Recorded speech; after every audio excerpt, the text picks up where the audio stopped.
Welkom by die Ligpunt Kerk podcast. As Ligpunt Gemeente is dit ons begeerte om God te verheerlik deur disippels te wees wat disippels maak en 'n kerk te wees wat kerke plant.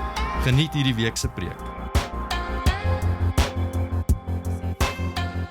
So spreek die Here, die God van Israel. Laat my volk trek, dat hulle vir my 'n fees kan hou in die woestyn. Maar Farao antwoord: Wie is die Here na wie se stem ek moet luister om Israel te laat trek? Ek ken nie die Here nie, en ek sal Israel ook nie laat trek nie. Toe sê hulle: Die God van die Hebreërs het ons ontmoet. Laat ons tog 3 dagreise ver die woestyn intrek en aan die Here ons God offer, sodat hy ons nie tref met die pes of die swaard nie. Maar die koning van Egipte antwoord hulle: Moses en Aaron, waarom hou julle die volk van hulle werk af? Loop na julle werk toe. Verder het die Farao gesê: Kyk, die volk van die land is al reeds baie en julle wil hulle laat ophou met hulle werk. Daarom het Farao dieselfde dag aan die drywers onder die volk en die opsigters bevel gegee en gesê: Julle moet die volk geen strooi meer gee om bakstene te maak soos gister en eergister nie, laat hulle self gaan en vir hulle strooi versamel. Maar die hoeveelheid bakstene wat hulle gister en eergister gemaak het, moet julle hulle oplê en niks daarvan verminder nie, want hulle is lui. Daarom roep hulle en sê: Laat ons gaan, laat ons offer aan ons God. Laat die werk swaar druk op die manne, dat hulle daarmee besig kan wees en nie op leenagtige woorde let nie. Toe het die drywers van die volk en die opsigters uitgegaan en tot die volk gespreek en gesê: So spreek Farao: Ek gee julle geen strooi nie, loop haal self vir julle strooi waar julle dit kan kry, maar van julle werk word niks verminder nie. Toe het die volk in die hele Egipte land rondgegaan om stoppels te versamel vir strooi, en die drywers het aangedryf en gesê: Voltooi julle werk volgens die eis van elke dag, net soos toe daar strooi was. En die opsigters van die kinders van Israel, wat Farao se drywers oor hulle aangestel het slaag gekry met die woorde: Waarom het julle gister en vandag nie soos tevore julle bepaalde werk om stene te maak volbring nie? Daarom het die opsigters van die kinders van Israel gegaan, en hulle het geweeklaag by Farao en gesê: Waarom maak jy so met die dienaars? Aan die dienaars word geen strooi gegee nie, en hulle sê vir ons: Maak bakstene, en kyk, die dienaars word geslaan, maar die skuld lê by die volk. Maar hy het geantwoord: Lui is julle, lui. Daarom sê julle: Laat ons gaan, laat ons die Here offer. Nou dan, loop werk. Maar strooi sal julle nie gegee word nie. Ewenwel moet julle die hoeveelheid bakstene aflewer. Toe sien die opsigters van die kinders van Israel dat dit sleg met hulle staan, omdat daar gesê is: Julle mag geen bakstene volgens die eis van elke dag. Julle mag jul bakstene volgens die eis van elke dag nie verminder nie. En hulle het Moses en Aaron teëgekom, wat daar gestaan het om hulle te ontmoet as hulle van Farao af weggaan, en het vir hulle gesê: Mag die Here op julle let en oordeel, omdat julle ons gehaat gemaak het in die oë van Farao en in die oë van sy dienaars, sodat julle 'n swaard in hulle hand gegee het om ons om te bring. Toe gaan Moses weer na die Here en sê: Here, waarom het U hierdie volk kwaad aangedoen? Waarom het U my tog gestuur? Want vandat ek na Farao gegaan het om in die naam te spreek, het hy hierdie volk mishandel, en U het die volk glad nie verlos nie. Daarop het die Here Moses geantwoord: Nou sal jy sien wat ek Farao sal aandoen. Want deur 'n sterk hand sal hy hulle laat trek, ja, deur 'n sterk hand gedwing sal hy hulle uit sy land uitdrywe. Verder het God met Moses gespreek en vir hom gesê: Ek is die Here. En ek het aan Abraham, aan Isak en aan Jakob verskyn as God, die Almagtige, maar met my naam Here het ek my nie aan hulle bekend gemaak nie. Ook het ek my verbond met hulle opgerig om hulle die land Kanaan te gee, die land van hulle vreemdelingskap waarin hulle vertoef het, en ek het ook gehoor die gekerm van die kinders van Israel wat deur die Egiptenaars in slawerny gehou word, en ek het aan my verbond gedink. Daarom sê aan die kinders van Israel: Ek is die Here, en ek sal julle onder die harde arbeid van die Egiptenaars uitlei en julle red uit hulle slawerny. En ek sal julle verlos deur 'n uitgestrekte arm en deur groot strafgerigte. En ek sal julle as my volk aanneem en vir julle 'n God wees. En julle sal erken dat ek, die Here julle God is, wat julle uitlei onder die harde arbeid van die Egiptenaars uit. En ek sal julle bring in die land waaromtrent ek my hand opgehef het, om dit aan Abraham, aan Isak en aan Jakob te gee. En ek sal dit aan julle as 'n besitting gee, ek, die Here. Moses het toe so met die kinders van Israel gespreek, maar hulle het nie na Moses geluister nie, uit ongeduldigheid en weens die harde diens. Verder het die Here met Moses gespreek en gesê, gaan spreek met Farao die koning van Egipte, dat hy die kinders van Israel uit sy land moet laat uittrek. Maar Moses het voor die aangesig van die Here gespreek en gesê, as die kinders van Israel na my nie geluister het nie, hoe sal Farao dan na my luister, terwyl ek onbesnede van lippe is? Daarop het die Here met Moses en na Aaron gespreek en hulle met 'n boodskap gestuur na die kinders van Israel en na Farao, die koning van Egipte, om die kinders van Israel uit Egipte land uit te lei. Dit is die hoofde van hulle families. Die seuns van Ruben, die eersgeborene van Israel, Henoch en Palli, Hesron en Karmi, dit is die geslagte van Ruben. En die seuns van Simeon, Jemiel en Jamin en Ohad en Jachin en Soar en Sal, die seun van die Kanaanitiese vrou, dit is die geslagte van Simeon. En dit is die name van die seuns van Levi volgens hulle afstamming, Gerson en Kehat en Merari. En die lewensjare van Levi was 137 jaar. Die seuns van Gerson, Libni en Simei volgens hulle geslagte. En die seuns van Kehat, Amran en Jeshar en Hebron en Isiel. En die lewensjare van Kehat was 133 jaar. En die seuns van Merari, Magli en Musi.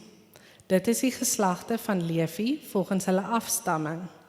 En Amram het Jochebed, sy tante, vir hom as vrou geneem en sy het vir hom Aaron en Moses gebaar. En die lewensjare van Amram was 137 jaar. En die seuns van Jeshar, Korach en Nefeg en Sigri. En die seuns van Isiel, Misael, Elsafan en Sitri. En na Aaron het Eliseba, die dogter van Aminadab, die suster van Nachson, vir hom as vrou geneem. En sy het vir hom gebaar Nadab en Abihu, Eleazar en Itamar. En die seuns van Korach, Asir en Elkana en Abiasaf. Dit is die geslagte van die Koragiete. En Eleazar, die seun van Aaron, het vir hom een van die dogters van Betiel as vrou geneem, en sy het vir hom Pinias gebaar. Dit is die familiehoofde van die Lewiete volgens hulle geslagte. Dit is Aaron en Moses aan wie die Here gesê het, lei die kinders van Israel uit Egipte land volgens hulle leerskare. Dit is hulle wat met Farao, die koning van Egipte, gespreek het om die kinders van Israel uit Egipte uit te lei. Dit is Moses en Aaron. Die dag toe die Here met Moses gespreek het in Egipte land, het die Here Moses aangespreek met die woorde, ek is die Here. Sê aan Farao, die koning van Egipte, alles wat ek jou spreek. Toe sê Moses voor die aangesig van die Here, ek is onbesnede van lippe, hoe sal Farao dan na my luister? Daar's hy, kan julle my hoor? Hallo julle, dis regtig wonderlik om hier vanoggend saam met julle te wees. My naam is Stefan, ek is een van die personeellede hier by Ligpunt. Janey, baie dankie vir daai ongelooflike leeswerk. Ek dink dit het ons harte voorberei om in hierdie storie in te spring. Baie dankie ook vir Gerardus en die musiekspan. Julle kan ek vir ons weer bid voordat ons inspring en vra die Here met ons sal wees. Ons Hemelse Vader, ons wil na U toe kom, ons wil na U woord toe kom, ons wil in nederigheid na U toe kom en vra, Here, sal U asseblief hierdie teksgedeelte oopbreek aan ons. Here, sal U asseblief duidelik maak aan ons wat dit is wat U wil hê ons moet raak lees. Wat U ons wil leer. Here, hierdie woorde wat ek gaan sê en wat ons lees, is dood sonder die werk van die Gees in ons harte. En so ons vra, kom maak die woord lewendig. Here, dit is U woord wat U geskryf het. En so ons vra en ons pleit by U. Kom verander ons. Here, ek vra dat soos wat ons in die teksgedeelte inspring, dat U ons sal help fokus, help ons om van die goedjies van die werk wat môre kom, een kant toe te sit, en dat ons sal hoor wat U te sê het, en dat ons dan in die week in kan gaan met U woord op ons harte. Here, ek vra dit in Jesus se naam alleen. Amen.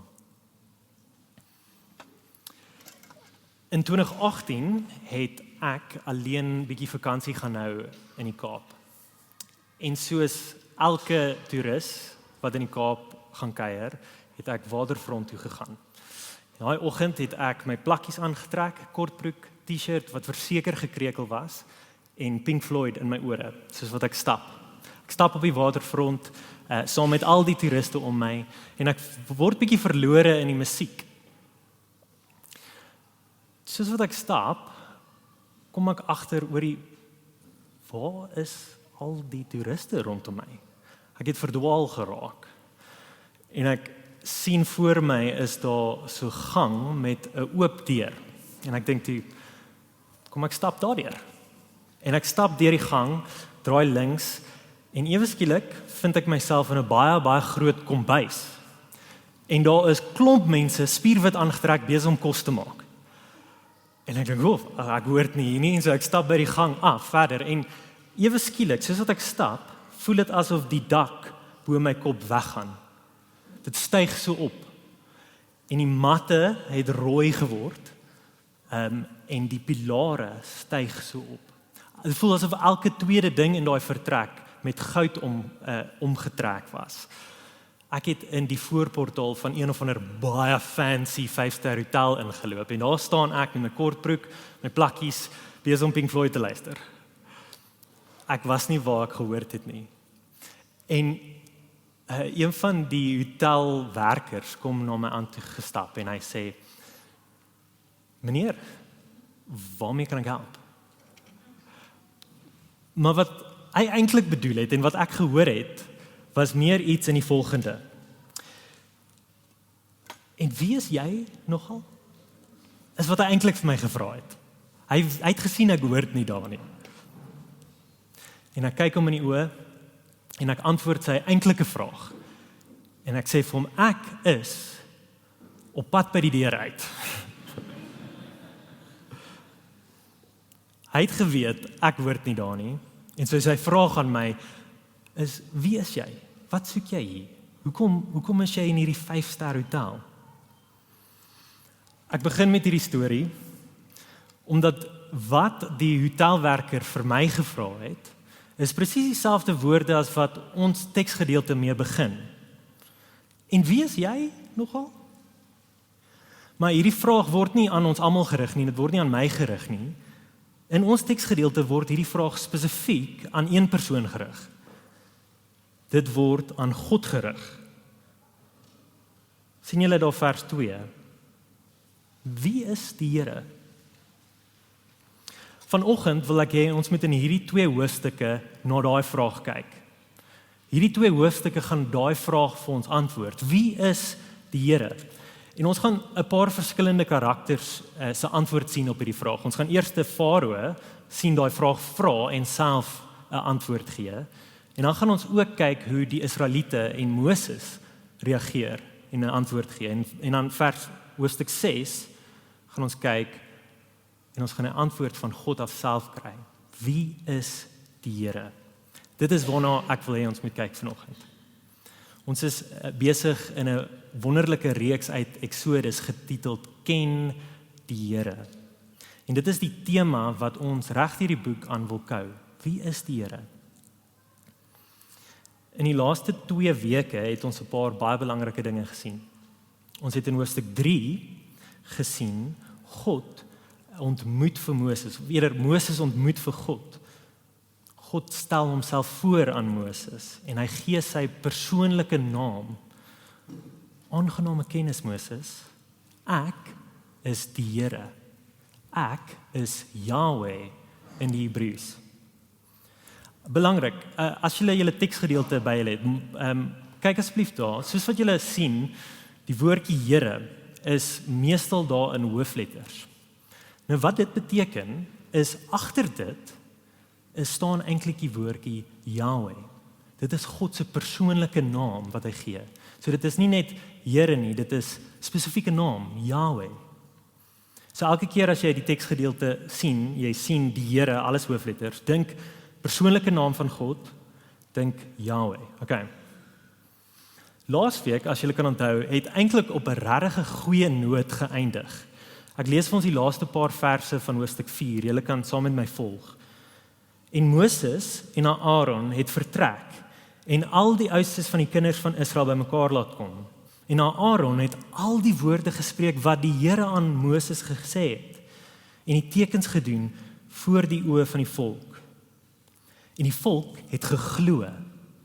En toe hulle hoor dat die Here op die kinders van Israel ag gegee het en hulle ellende aangesien het, het hulle in aanbidding neergebuig. Sien hoe die storie uitspeel julle. Moses en Aaron het uiteindelik geluister na God en teruggegaan na die volk van Israel. Hulle het hierdie tekens gedoen wat God gesê het, hulle gaan oortuig. En dit werk. Die hele volk buig neer in aanbidding voor Yahweh, voor die Here. Die plan loop mooi. Volgende stap, gaan na Farao toe, praat met Farao. Farao sien raak wie Yahweh is en hy laat Israel gaan. Die volk loop hand aan hand in die beloofde land in, soos die son sak op die horison.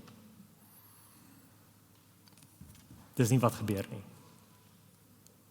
Ons preek, hoofstuk 5 begin. Moses en Aaron stap in die paleis van Farao in. Sien hierdie hoë pilare voor hulle raak. Hulle voetstappe weergalm in die gang af, tot by die voet van die troon van die magtigste man in die hele wêreld, Farao. En hulle sê vir hom vers 1, kyk saam. So sê die Here, die God van Israel, laat my volk trek, dat hulle vir my 'n fees kan hou in die woestyn. En die paleis raak stil. Almal hou op praat. Farao buig neer vanaf sy troon en hy maak sy mond oop. Lees saam wat hy sê. Wie is die Here, na wie se stem ek moet luister? Ek ken die Here nie, en ek sal Israel ook nie laat trek nie.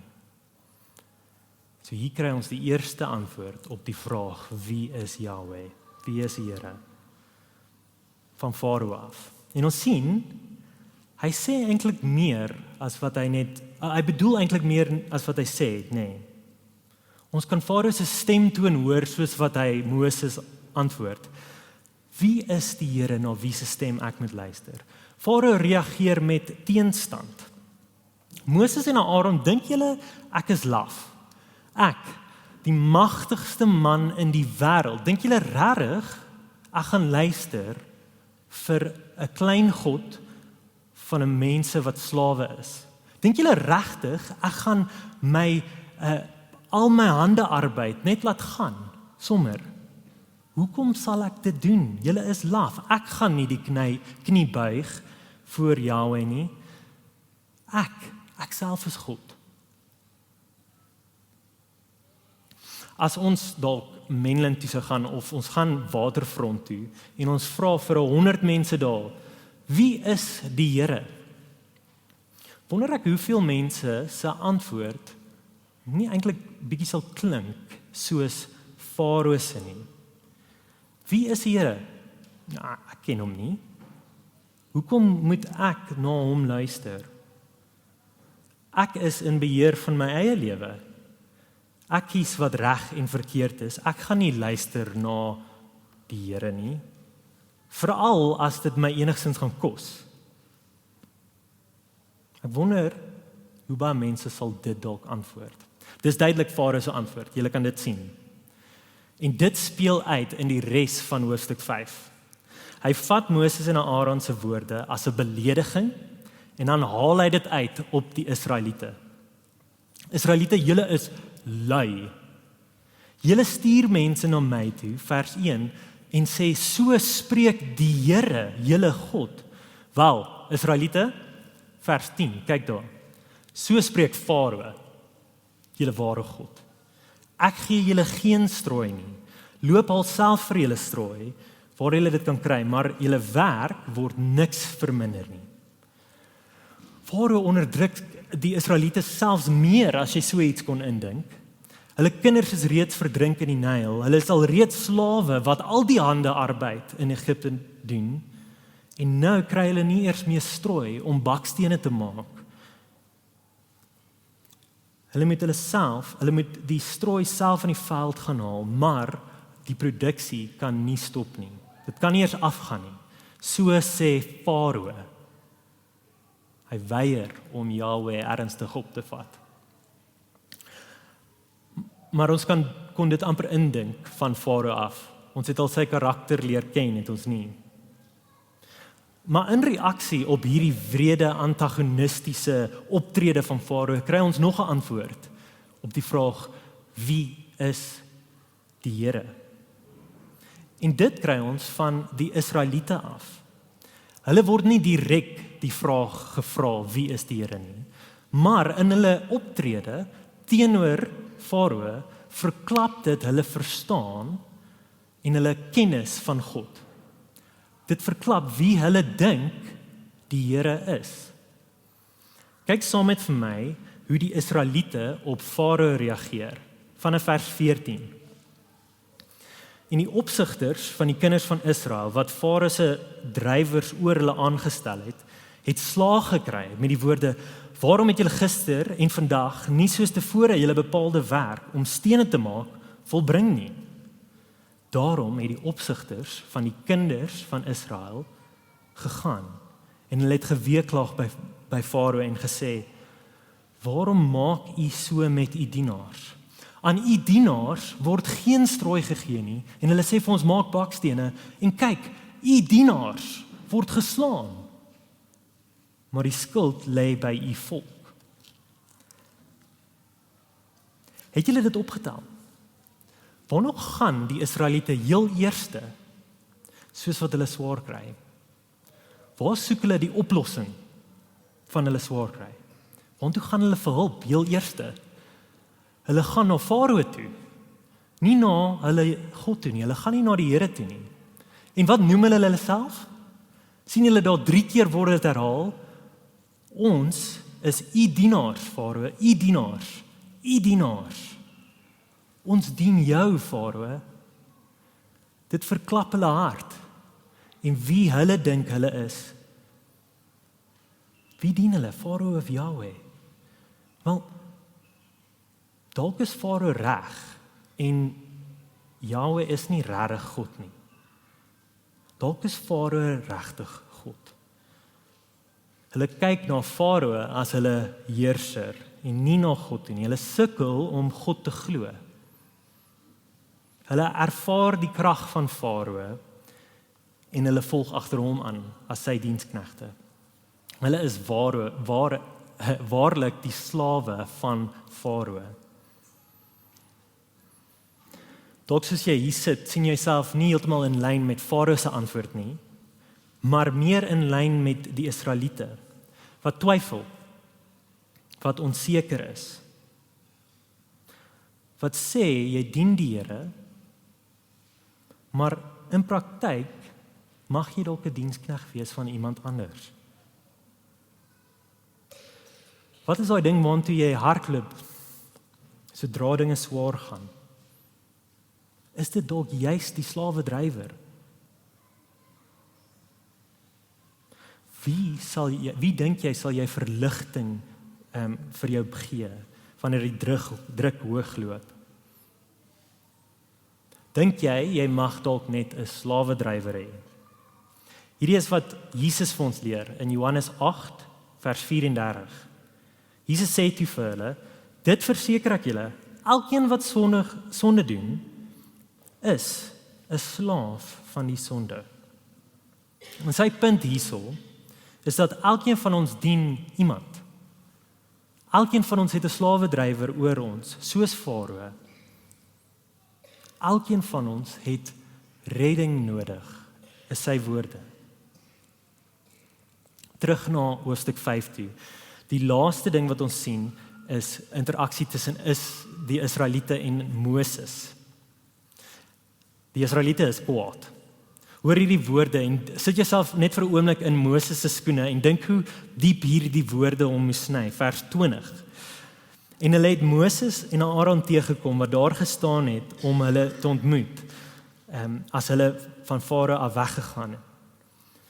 En het vir hulle gesê: mag die Here op julle let en oordeel, omdat julle ons gehaat gemaak het in die oë van Farao en in die oë van sy dienaars, sodat julle 'n swaard in hulle hand gegee het om ons om te bring. Dink net hoe erg dit vir Moses moes wees om hierdie woorde te hoor. Here, ek wou nie eers na u mense toe gegaan het nie. Ek was so bang dat niemand na my sou luister nie, maar u het my oortuig. U het beloof dat u mense gaan red. Wat gaan nou aan? Vers 22, lees saam. Toe gaan Moses weer na die Here toe en vra en sê: Here, waarom het u hierdie volk kwaad aangedoen? Waarom het u tog my gestuur? Want vandat ek na Farao gegaan het om in u naam te spreek, het hy hierdie volk mishandel en u het u volk glad nie verlos nie. Here, ek dog u sou optree. Ek dog dinge sou beter gaan as ek na u geluister het. Maar nou het u ingetree en dinge gaan slegter. Waarmee is u besig? Ek ken nie regtig nie. Wat gaan aan? En dit is die spanning van hoofstuk 5.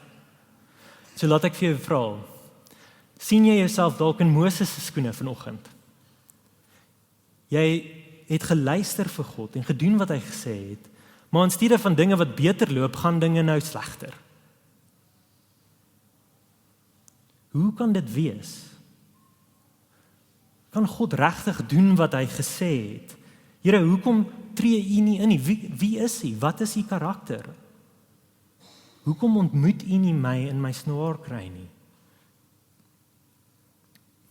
Waar ook al jy jouself dalk vanoggend mag bevind, en watter een van hierdie 3 karakters, kan ek jou uitnooi. Luister nou na hoofstuk 6. Want nou kry ons die antwoord op die vraag: wie is die Here? En ons kry dit van God self af. God se antwoord: ek is die Here, jou God. Ek lees van hoofstuk 5 vers 24 af. Daarop het die Here Moses geantwoord: nou sal jy sien wat ek Farao sal aandoen. Want deur 'n sterk hand sal hy hulle laat trek, ja, deur 'n sterke hand gedwing sal hy hulle uit sy land uitdrywe. Vers 1. Verder het God met Moses gespreek en vir hom gesê: ek is die Here, ek is Yahweh. Ek het aan Abraham, aan Isak en aan Jakob verskyn as God die Almagtige, maar met my naam Here het ek my nie aan hulle bekend gemaak nie. Ook het ek my verbond met hulle opgerig om hulle die land Kanaan te gee, die land van hulle vreemdelingskap waarin hulle vertoef het. En ek het ook gehoor die gekerm van die kinders van Israel wat deur die Egiptenare in slawerny gehou word. En ek het aan my verbond gedink. Daarom, vers 5, sê aan die kinders van Israel: ek is die Here. Ek sal julle onder die harde arbeid van die Egiptenaars uitlei en julle red uit hulle slawerny. Ek sal julle verlos deur 'n uitgestrekte arm en deur groot strafgerigte. Nou die belangrikste vers van hoofstuk 6. En ek sal julle as my volk aanneem en vir julle 'n God wees. En julle sal erken dat ek die Here julle God is, wat julle uitlei onder die harde arbeid van die Egiptenaars uit. En ek sal julle bring in 'n land waaromtrent ek my hand opgehef het, om dit aan Abraham en Isak en Jakob te gee, en ek sal dit aan julle gee as 'n besitting. Ek, die Here. Ek het dit goed gedink om die hele vers wat die Here hier spreek met ons te deel, want dit is so kosbaar. Sien julle 3 keer in hierdie gedeelte, sê God, ek is Yahweh, ek is die Here, ek is die Here. Sien julle dit? As ek vir jou vra, dink aan een of ander monument wat opgerig is om iets te onthou. As ek seker van julle sal dink aan die Voortrekker Monument, wat die gebeure van 1835 en 54 herdenk, soos die voortrekkers uit die Kaap uitgetrek het. Die monument is opgerig om hierdie gebeurtenisse te onthou, terug te kyk daarop en te sê, hierdie is 'n belangrike ding wat in ons land gebeur het. Dalk van julle dink aan die Statue of Liberty in Amerika, wat opgerig is om die Amerikaanse Declaration of Independence te herdenk. In albei gevalle is hierdie monument daar om iets van geskiedenis te onthou, om die belangrikheid daarvan vas te vang, te eer en te ken. Dis wat 'n monument doen, nie waar nie? Die monument self verduidelik iets van hierdie gebeurtenis. Dit gee vir jou die kenmerke, die karaktereienskappe van daai ding wat dit verteenwoordig. Nou wat God hierso doen in hoofstuk 6, is hy sê vir Moses, hierdie wat ek nou gaan doen, is my monument wat ek gaan oprig. Hierdie gebeurtenis is die ding wat ek my naam aan gaan koppel, Yahweh. As jy dink aan my persoonlike naam, dan gaan jy dink aan die Exodus. En dit is wat ek wil hê. Hierdie gebeurtenis is die ding wat my karakter gaan verduidelik vir julle, bekend maak aan ons. Dis hoe die Here homself aan ons openbaar. Hy sê, ek is die Here, en deur wat nou gaan gebeur, gaan julle verstaan wat dit beteken, wat my naam beteken. Sodat, hoofstuk 6 vers 6, julle sal erken dat ek die Here, julle God is. Of in die Engels, that you shall know that I am the Lord your God. Julle sal my hierdeur ken. Hier is 3 dinge wat ek kortliks wil hê ons moet nog kyk in die eerste paragraaf van hoofstuk 6. 3 karaktereienskappe wat uitkom in God se woorde aan Moses. Hy sê, ek is die Here. En wat dit beteken? Ek onthou, ek verlos, ek sal seën. Elkeen van hierdie karaktereienskappe is op 'n manier 'n antwoord op die twyfel van die vorige hoofstuk se teenstand en sy onsekerheid. En so, kyk saam met my na vers 1 tot 4 van hoofstuk 6. Eerstens bemoedig God weer vir Moses en hy sê, Moses, ek is die God van jou voorvaders. Ek het 'n belofte aan hulle gemaak en ek sal nie vergeet nie. Ek vergeet niks nie. Ek vergeet niemand nie. Ek het die pyn en lyding gesien. Dit gaan my nie verby nie. En so as jy swaar kry hier vanoggend, jy vertrou op die Here, hoor hierdie woorde van hom af. Dit mag dalk voel asof hy ver weg is, of wat nie omgee nie. Of asof dinge nou erger gaan as tevore. Maar hoor sy karaktereienskap. Ek is die Here, ek onthou en ek sien raak. Nie net dit nie, vers 5, ek sal antwoord gee op jou swaar kry en ek sal red. Daarom sê aan die kinders van Israel vers 5, ek is die Here en ek sal julle onder die harde arbeid van die Egiptenare uitlei en julle red uit slawerny. Ek sal julle verlos met 'n uitgestrekte arm. Farao, jy mag sê jy ken my nie, maar jy sal my leer ken. Met 'n uitgestrekte arm en ten spyte van jou hardkoppigheid sal jy my leer ken en jy sal my mense laat gaan. Ek is Yahweh, ek verlos. Laastens vers 6 en 7. Ek is die Here, ek seën. Ek sal julle my eie volk maak. Israel, julle wat nie seker is of julle Farao of my dien nie. Ek sal vir julle 'n nuwe identiteit gee. Julle sal my volk wees. En ek sal julle uit Egipte uitlei, in die beloofde land inbring. Ek is die Here, ek seën. En so kan ek ons almal uitnooi, kan ons die Here vanoggend raak sien. Wie is die Here? Ons God sê, hy is die Here. Dis 'n uitnodiging om hom beter te leer ken, sy karakter, wat onthou, wat verlos, wat seën. Hierdie storie van die Exodus, is hy besig om 'n monument op te rig, sodat honderde generasies later sal kan onthou en verstaan wie hy is, hom kan leer ken. En so, ek wil vir ons afsluit. As jy jou Bybel sou oopmaak en jy gaan na die eerste hoofstuk van die eerste boek van die Nuwe Testament, Matteus toe, sal jy daar 'n geslagsregister teekom wat eindig by een naam, Jesus. En as jy net bietjie verder aanlees, in Matteus 1 vers 21, lees ons hierdie ongelooflike woorde.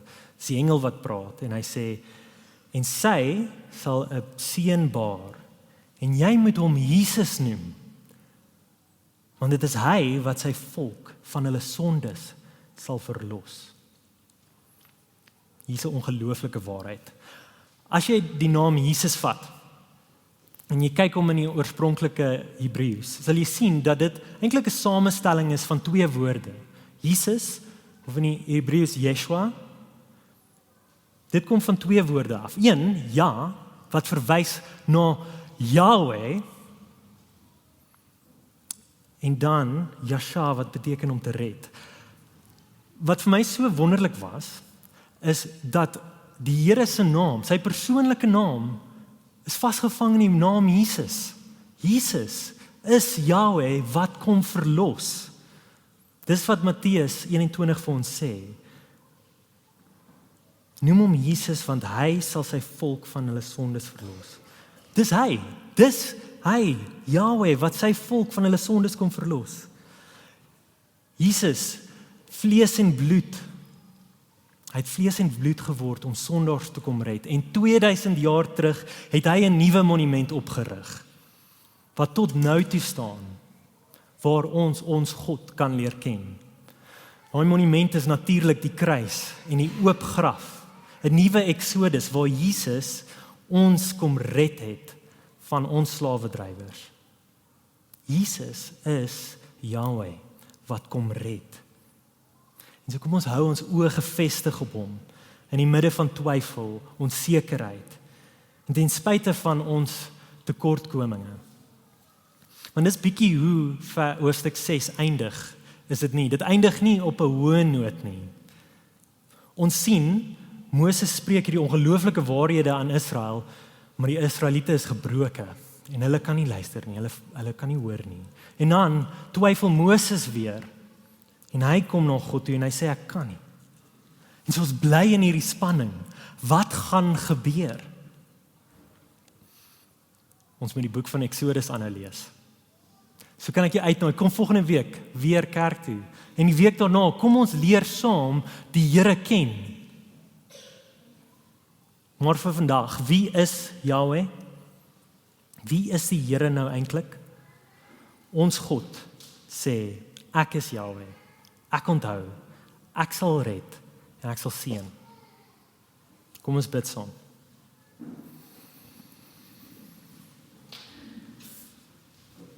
Ons hemelse Vader, baie dankie vir vanoggend se waarheid uit Exodus 5 en 6.